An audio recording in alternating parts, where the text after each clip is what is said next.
Good morning বন্ধুরা, আনসি মামি ভ্লগে তোমাদের সবাইকে স্বাগত। বন্ধুরা, তোমরা কেমন আছো? আশা করছি ভালোই আছো, আর আমরাও ভালোই আছি। তো বন্ধুরা, আজকে হলো শনিবার, আর এখন ঘড়িতে বাজে 9:15। এখন থেকেই তোমাদের সাথে নিয়ে আমি আমার ভ্লগটা স্টার্ট করছি। তো সকাল সকাল ঘুম থেকে উঠে স্নান করে পুজো টুজো দিয়ে নিলাম। তো অনেক দিন তো শরীর টরীর খারাপ হওয়ার পর থেকে আর মন্দিরে পুজো দিতে যাওয়া হয়নি। তো সেই জন্যে এই যে আজকে যাচ্ছি পুজো দিতে। মামাম না পিছন ধরেছিল যে ও যাবে মন্দিরে, কিন্তু মাম্মাম কি বলতো, একটু দেরি করে আজকে ঘুম থেকে উঠেছে, আর যখনই ঘুম থেকে উঠেছে ওর পাপা এসেছে, ওর পাপার সাথে দোকানে চলে গেছে। মাম্মাম খায়নি, তো কেবল মাম্মাম ঘরে আসলো। তো ঘরে এসেছে, মাম্মাম আমার সাথে যাওয়ার জন্য পাগল হয়ে গেছিলো। তো মাম্মামকে একটুখানি কনফিউজ করে এদিক ওদিক ভুজুং ভুজুক বুঝিয়ে মাম্মামকে রেখে এই যে আমি একা একাই যাচ্ছি পুজো দিতে। তো এই যে আগে দোকান থেকে আমি সব কিছু নিলাম, পুজোর সব কিছু, আর এখানে এসেছি লাড্ডু নিতে। তো লাড্ডু টাড্ডু নিয়ে তারপরে যাব, আর দোকানের সামনে থেকে তো ফুল কিনবো। তো যাই হোক, ওরকম করে যাব এখন মন্দিরে পুজো দিতে। তো আজকে না সকাল থেকে একটু ভালোই লাগছিল, মানে মনে মনে ভেবেছি যে মন্দিরে যাব পুজো দিতে। আর পুজো জিনিসটা বা ভক্তি জিনিসটা না মনটাকে অনেকটা হালকা করে দেয়। তো যাই হোক, এই দেখো আমি ওই যে লাড্ডুটা নেওয়া হয়ে গেছে, লাড্ডুটা নিয়ে আমি এই যে মন্দিরের দিকে যাই। আর আজকে যা রোদ উঠেছে, মনে হচ্ছে যে শীতটা চলে গিয়ে যেই গরমের সময়ের রোদ্দুরের যে ভাবটা, সেরকম রোদ্দুর উঠছে।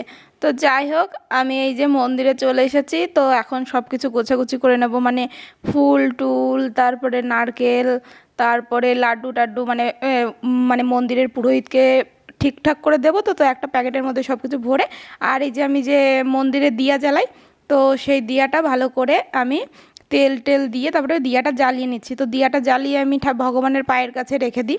আমার পুজো দেওয়া কমপ্লিট হয়ে গেছে, এখন টিকাটা লাগিয়ে নিচ্ছি, তারপরে ব্রাহ্মণের কাছ থেকে প্রসাদ টসাদ নিয়ে তারপরে বাড়ি চলে আসছি। কি করছে আনছি, কি করছে? আমার পটি করছে, ছি ছি ছি, পটি করছে।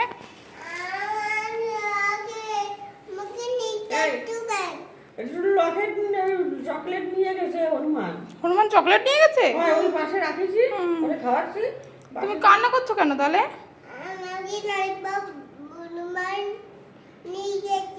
নিয়ে গেছে? ঠিক আছে, হনুমানকে বকে তো, বাবার আসলে ঠিক আছে। আমরা ফুটিছি জানিস কি ডাকছে, হনুমান হনুমান। পটি করে নাও তাড়াতাড়ি, ঠিক আছে। আর আগের সপ্তাহে তো রবিবারে বাজার করেছিলাম, তারপরে তো আর কোনো বাজারও করিনি, আর বর কিছু আনেওনি। তো সবজি পুরোই শেষ। পুরো শেষ বলতে ওই একদম একটু একটু কিছু সবজি আছে, দু একটা। তো সেটা দিয়ে না কোনো তরকারিই হবে না, আর যে যাও বা হবে, মানে একজনের মানে ভালোভাবেও হবে না। তো শুধু শুধু এই কষ্ট করে ওইটা দিয়ে তরকারি রান্না করে কী হবে? আমি ভাতটাও বসিয়ে দিয়েছি, আর মানে ভাতের মধ্যে ওই সবজিগুলো সিদ্ধ দিয়ে দিয়েছি, যে সিদ্ধ হলে সিদ্ধ দিয়েও তো অনেক সময় খাওয়া যায়। একটু আলু খুব বেশি করে সিদ্ধ দিয়েছি। তো যাই হোক, বরকে ফোন করে বলেছিলাম কী রান্না করবো, বর বলছে আমি ডাল দিয়ে যাচ্ছি, মানে ঘরে আজকে ডাল সয়াবিন কিচ্ছুই নেই যে আমি যে সেইটা রান্না করব। তো এইদিকে মামাম দেখো, ওর মামার ব্যাগ খুলে আই কার্ড বের করে গলায় পড়ছে, এইটা ওইটা বের করছে, মানে ও হলো চকলেট খুঁজছে। ওর মামা ব্যাগ থেকে বের করে ওকে এসে চকলেট দিয়েছে, ও এখন সেই চকলেট খুঁজে বেড়াচ্ছে। আর দেখেছো বিছানার অবস্থাটা কি করেছে, মানে মামামকে নিয়ে না আমি মা সবাই পাগল হয়ে যাচ্ছি, এত দুষ্টুমি করছে। একটুখানি চোখের আড়াল হলেই হয়, মানে হয়তো হঠাৎ হঠাৎ করে না 1 মিনিট 2 মিনিট মাম্মামকে খুঁজে পাওয়া যাচ্ছে না, কোথাও একটা শান্ত হয়ে মাম্মাম চুপচাপ রয়েছে, তার মানেই বুঝতে হবে কিছু একটা গন্ডগোল আছে, কিছু একটা মাম্মাম দুষ্টুমি করছে। তো যাই হোক, তারপরে তো আমার ভাত রান্না কমপ্লিট হয়ে গেছিলো, আর মামামি দুষ্টুমি করছিলো, তার জন্য মামামকে নিয়ে গেছিলাম দোকানে, যে বরের কি খবর, আসতে না এখনও, আমার ভাত রান্না হয়ে গেল। তো বর গেলাম, দেখি কি বর পালং শাক একাটেই মানে এক ব্যাগ আমাকে ধরিয়ে দিল। আমি বললাম এত পালং শাক দিয়ে কী হবে? বলছি এত লোক মানুষ শুধু পালং শাক দিয়ে তো খাবে, তো সব রান্না করো। এত পালং শাক সত্যি বন্ধুরা, কেটে রান্না করা, বেছে রান্না করা, ধুয়ে টুয়ে রান্না করা, এত সময় লাগে না।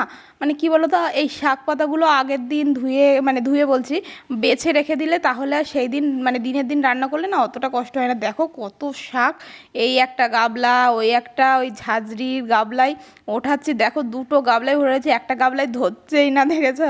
এতগুলো শাক হয়ে গেছে, মানে কত টাইম লেগেছে বলো তো এগুলো বেছে ধুয়ে, মানে কেটে ধুতে। তো যাই হোক, আমার না সকাল থেকে আজকে কী যে খিদে পেয়েছিল, গা হাত পা কাঁপছিল, কেমন কেমন লাগছিল, মানে খুব কষ্ট হচ্ছিল আজকে। কালকে রাত্রে যেহেতু খাইনি, ওই যে শুধু পকোড়াটা খেয়েই ছিলাম, তো সেই জন্য না আমার সকাল থেকেই খুব মানে এমনিই তো আমার প্রেশারটা লো থাকে সবসময়, ওই একবেলা না খেলে আমার শরীরটা পরে আর চলে না। তো যাই হোক, হ্যাঁ, এই যে আমি শাকের তরকারিটা কেটে বসিয়ে দেবো, কেটে বলছি সরি, ধুয়ে বসিয়ে দেবো। আর এদিকে মাকে বলেছে মা ভাতটা মাখাও, আমার খুব খিদে পেয়েছে। আর দেখতে দেখতে তো প্রায় 11টাই বেজে যাচ্ছে, তো খিদে পাবে না কী করে বলো তো, টাইম তো আর ঘড়ি তো আমার জন্যে অপেক্ষা করে নেই। তো যাই হোক, এই যে মাম্মাম ওর মামার সাথে দুষ্টুমি করছে, দেখো ওইদিকে চলে যাচ্ছে, ওইদিকে চলে যাচ্ছে। আর আমার ভাইকে ওই যে মা মাখিয়ে দিচ্ছে সিদ্ধ ভাত, আলু সিদ্ধ দিয়ে মাখিয়ে দিচ্ছে। আর তারপরে ওই দেখো সিম সেদ্ধ, কুমড়ো সেদ্ধ আর আলু সিদ্ধ দিয়েছিলাম, এইটুকুই ছিল ঘরে সবজি। তো এই যে মাম্মাম দেখেছো, মামাকে এবারও পুরো পাগল করে দিচ্ছে। তো যাই হোক, এইদিকে দেখো আমি আলু ভেজে ওই যে শাক আস্তে আস্তে দিয়ে দিচ্ছি, যে আমি খেতে খেতে শাকের যে জলটা, সেই জলটা শুকিয়ে যাবে, তার জন্য আমি এই যে শাকটা দিয়ে দিচ্ছি। মানে এত শাক না আমার অল্প অল্প করে দিতে হচ্ছে আর অল্প অল্প করে ভাজতে হচ্ছে, মানে এত শাক কড়াইতেও ধরছে না, কি বলবো। তো যাই হোক, আর কি বলো তো, এক গাদা রান্না করলে না টেস্টটাও অতটাও ভালো লাগে না। এই যে এই দেখো আমার শাকের তরকারিটা রান্না কমপ্লিট হয়ে গেছে। আর এই যে মাম্মাম দেখো, ওর মামাকে দেখো এই যে ওর পিছনে লেগেই যাচ্ছে। আমি বলছি যে মামার পিছনে কেন লাগছো, এইটা ওইটা বলছি, একটু বকা বকা দিয়েছি, আমাকে আবার মারতে এসেছে। দেখো মামাকে জ্বালিয়ে পুড়িয়ে কি করছে। তো যাই হোক, এই যে কী বলো তো, আমার ভাই দোকানে গিয়েছিল, দোকানে গিয়ে নিজেই যে মুসুরের ডাল নিয়ে এসেছে। তো আমার ভাই এই যে মুসুরির ডাল রান্না করবে। ও তো ওই তিরুপতিতে যেখানে চাকরি করে, তো ওইখানে তো একাই থাকে। এবার একা একা কী রান্না করে খায়, ও নাকি এখন খুব ভালো ডাল রান্না করতে পারে। আগে বলতো কি আমি প্রায় দিনই সয়াবিন খাই, ও নাকি আগে সয়াবিনটা বেশি মানে ভালো রান্না করতে পারতো, এখন নাকি সয়াবিনটা ভালো রান্না হচ্ছে না, এখন নাকি ডালটা ভালো রান্না হচ্ছে। ও এখন বেশিরভাগ ডালই খাচ্ছে। কি বলতো, ছোটোবেলা থেকে মানে আমিও আছি, কিন্তু আমার ভাই একটু বেশি, মানে মাছ মাংস ছাড়া খেতেই পারে না। আর সেই মানুষ এখন শুধু ডাল ভাতের উপর দিয়েই চলছে, মানে মানে ভাবলেই কেমন যেন লাগে। মানে আগে যখন মানে ছোটোবেলায় আগে, মানে আমার বিয়ের আগেও বলতে পারো বা বিয়ের পরেও বলতে পারো, চাকরি পাওয়ার আগে যদি কোনো দিন একটু নিরামিষ হতো, বা মানে সকালবেলায় সিদ্ধ ভাত হতো, যে দুপুরবেলায় মাংস রান্না করব, এরকমও যদি কোনো দিন হতো না, সেই দিনও না খেয়ে থাকতো, এরকম করতো। সকালেরটা একবারে দুপুরে খেতো, এরকম করতো। মানে খাবে না, না খেয়ে থাকবে, তাও ওই ওই সিদ্ধ ভাত বলো, ডাল ভাত বলো, এইগুলো খাবে না। তো এরকম করতো। আর দেখো এই যে আমার ভাই ডাল যে কী করে রান্না করছে, আমার দেখেই না হাসি পাচ্ছে, আর আমার ভয় করছে। আর আমি ওকে বলছি কী করে রান্না করছিস, তুই কি বাড়ি এরকম এরকম করে রান্না করিস, মানে এরকম ডালের ভর্তা মনে হচ্ছে। দেখো ডাল সিদ্ধ হয়ে আমরা তো এত এরকম করি না, না। তো যাই হোক, ওর রান্নাটা দেখেও খুব ভালো লাগছে, আর আমার তো মনের মধ্যে ভয় ভয় করছে, কি করবে কি করবে। তো যাই হোক, এই যে ভাই তো এখানে ডাল রান্না করছে, আর ডালের মধ্যে পেঁয়াজ কুচি, রসুন কুচি আর লঙ্কাটাও কুচি কুচি করে দিয়েছে। আর এই দেখো মামা এসে আমার কোলে ওঠার জন্য ব্যস্ত হয়ে গেছে। এই দেখো, এই যে তারপরে তো ওই ডালের মধ্যে জল দিয়েছে, জল দিয়ে ডালটা নামিয়েছে, নামিয়ে এই যে দেখো পেঁয়াজটা, তারপরে লঙ্কা মানে জিরে ফোড়ন দিয়েছে, দেখো শুকনো লঙ্কা তেজপাতা কিচ্ছু ফোড়ন দেয়নি। মানে আমি তো ভাবছি, তারপরে দেখো কড়াইটা, আমি বললাম কড়াইতে ওরকম করে ডালের ওই মানে ঘ্যাট মতো করেছিল না, মানে ডালের যেই পেস্ট মতো করেছিল, তো তার জন্য তো ডালটা কড়াইতে লেগে গেছে। তো সেই জন্য আমি বলেছিলাম, মা বলেছিল যে কড়াইটা ধুয়ে দিই, আর নয় কড়াইটা পুড়ে যাবে।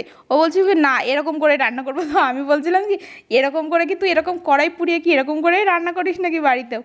তো যাই হোক, এই যে ডালটা তো রান্না কমপ্লিট হয়ে গেছে। আর আমিও তো ডালটা পছন্দ করি না, ডাল দেখলে আমারও গায়ে জ্বর চলে আসে, যেদিন ডাল রান্না হয় সেই দিন আমার খাওয়া ঠিক মতো হয় না। তো মানে আজকের ডালটা আমি খেয়ে দেখেছিলাম, আর ওর রান্না দেখে না আমার খেতেও ইচ্ছে করছিল। তো খেয়ে দেখেছিলাম ডালটা ভালোই হয়েছিল। এরকম যদি ডাল কেউ রান্না করে দেয়, আর আমার মা যদি মানে মা বা মায়ের মতো কেউ যদি আমাকে ভাত মাখিয়ে দেয়, তাহলে আমি খেয়ে নিতে পারবো। তো যাই হোক, আবার ফিরে আসলাম সন্ধ্যাবেলায়, সন্ধ্যা টন্ধা দিয়ে আমরা একটুখানি বাজারে যাচ্ছি। তো মানে মাম্মাম ওর মামার কাছে ম্যাঙ্গো জুস, অরেঞ্জ জুস এরকম খেতে চেয়েছে। তো সেই জন্যে ওর মামা এই যে টাকা দিয়ে বললো কি যে এরকম যাও আনসি, যা যা কিনতে চাই, বাজি, তারপরে ওই অরেঞ্জ জুস না কি, ওইগুলো কিনে নিয়ে এসো।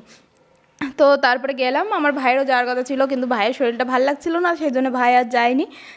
তো এই যে আমরা চলেও এসেছি। আর কি হয়েছে জানো তো, আমরা বাজার থেকে আইসক্রিম এনেছি, কারণ আমাদের এইখানের ওই যে আমি ওই কাঠির যে আইসক্রিম খাই না, কুলফি যেটা, আগে একদিন মাকে খাইয়েছিলাম, তো মা খেয়ে বলছে কি একদম আমাদের বাড়ির মতো, একদম একদম দুধ দুধ টাইপের, একদম ক্ষীর ক্ষীর টাইপের ওরকম টেস্টটা। তো মা তাড়াতাড়ি করে দৌড় মেরে মেরে মাকে আগে আগে পাঠিয়ে দিয়েছি, যে এরকম নিয়ে তাড়াতাড়ি করে চলে যাও, না হলে তো গলেই যাবে। তো এই যে মা বাড়ি এসে তাড়াতাড়ি করে আগে কাপড় টাপড় চেঞ্জ করে নিয়েছে। আর এই যে মাম্মা মামামা চলে এসেছে, তো আমরা চলে এসেছি। এখন আমরা সবাই মিলে আইসক্রিম খাবো। আর এই দেখো এই যে অরেঞ্জ জুস এনেছি, অরেঞ্জ জুস বলতে ওআরএস এনেছি। ওই ম্যাঙ্গো ফ্রুটি ওইগুলো আনিনি, ওইগুলোর থেকে ওআরএস খাওয়া তো ভালো, সেই জন্যে আমি মানে ওআরএসই আনলাম। তো এই দেখো আইসক্রিমটা এরকম করে কেক কাভারের মধ্যে এরকম করে দিয়েছে। তো আমি ভেবেছিলাম যে মনে হয় গলে যাবেই, মানে অনেকটা দূর তো, প্রায় রত্নদ্বীপের কাছে। তো যাই হোক, এই দেখো মানে কপাল ভালো ছিল, আইসক্রিমটা গলেনি। তো 4টে আইসক্রিম এনেছিলাম, মার জন্যে, মামামের জন্যে আর ভাইয়ের জন্যে আর আমার জন্য। তো 4 জনের 4টে আইসক্রিম এনেছিলাম। তো তারপরে আমরা এখন এই যে আইসক্রিম খাবো। আর মা তো ভাইকে ডেকেই যাচ্ছে, কিন্তু ভাই তো আসছে না। ওর নাকি গাটা কেমন ম্যাচ ম্যাচ করছে, মানে ও কেমন যেন একটা লাগ। আর আইসক্রিম তো ভালো খাই, আর যে কোনো কিছু সবাই মিলে একসাথে বসে খাওয়ার আনন্দটাই আলাদা। তো যাই হোক বন্ধুরা, আজকের ব্লগটা এখানেই শেষ করছি। আশা করছি আজকের ব্লগটাও তোমাদের ভালো লাগবে। আজকের মতো টাটা, বাই বাই।